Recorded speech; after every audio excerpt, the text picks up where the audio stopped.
that embraces the akhirah, hereafter, aspect of human existence. In other words, economic principles, namely the system and theories that men use to address the economic problem of this world, must be related in a profound, inseparable way to the akhirah aspect, which has ultimate and final significance. It offers a view of the universe. The spiritual or the transcendental has primary over the physical and the spatio-temporal. So therefore, it is imperative to know that the principle of economics, namely the system and theories that man uses to address the economic problems of the present life, physical reality, must be related in a profound and inseparable way to the afterlife, and in which the latter aspect has ultimate and final significance.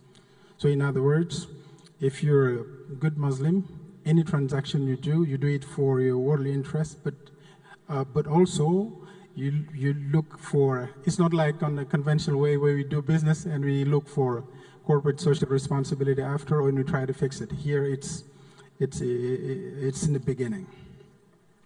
So Islam also takes a positive view of life, considering man not as born sinner, eternally condemned for his original sin, but as a vicegerent of God for whom everything on earth has been created. In the Quran, Allah stated that he who hath created for you all things that are on earth, then he turned to heaven and made them into 7 firmaments, and all things he hath perfect knowledge. Islam also looks very highly upon man. In fact, man is a God's representative on earth. That concept is very, very important. The existence of man brings it a very big mission, that is the mission to be God's representative. إِنَّا عَرَضْنَا الْأَمَانَةَ عَلَى السَّمَاوَاتِ وَالْأَرْضِ وَالْجِبَالِ فَأَبَيْنَ أَنْ يَحْمِلْنَهَا وَأَشْفَقْنَ مِنْهَا وَحَمَلَهَا الْإِنسَانُ إِنَّهُ كَانَ ظَلُومًا جَهُولًا. We did indeed offer the trust to the heavens, earth, and the mountains, but they refused to undertake it, being afraid thereof, but man undertook it. So in Islam, the human being has a tremendous responsibility. So therefore, Islamic economics are a science that is not independent from the objective and genuine philosophy of Islam. Economy is here a discipline, therefore, that can be defined as a science that studies human behavior in using and organizing resources for his needs, and at the same time, for the welfare of the society in order to get the blessing of Almighty Allah.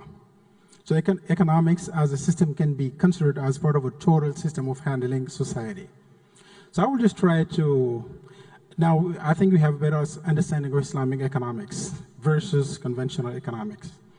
In conventional economics, the starting point is reason, critical thinking, empirical evidence.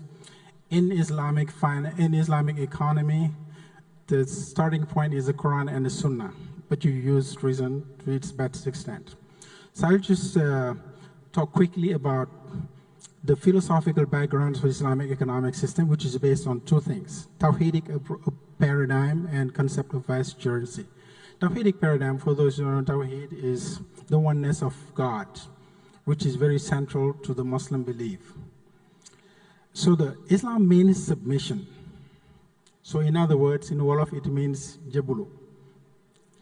So yet it may be not accurate to look at Islam by that meaning alone, because someone who submits to an authority, he may either be indebted to that authority or simply forced to do so. In fact, a comprehensive understanding of Islam requires men to understand the meaning of the word deen. Deen is religion in Arabic, but deen in Islam means allegiance, judgment, debt, account, and way of life.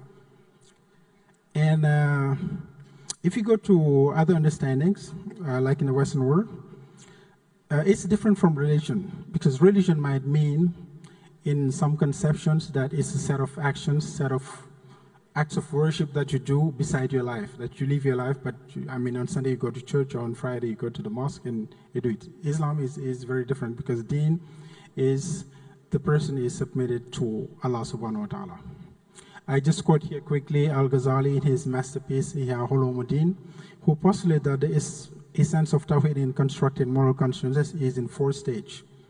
First, the utterance of God's oneness, which Muslims say is Ashhadu an la ilaha illallah, how to recognize that there is only one God, which is called Tawhid.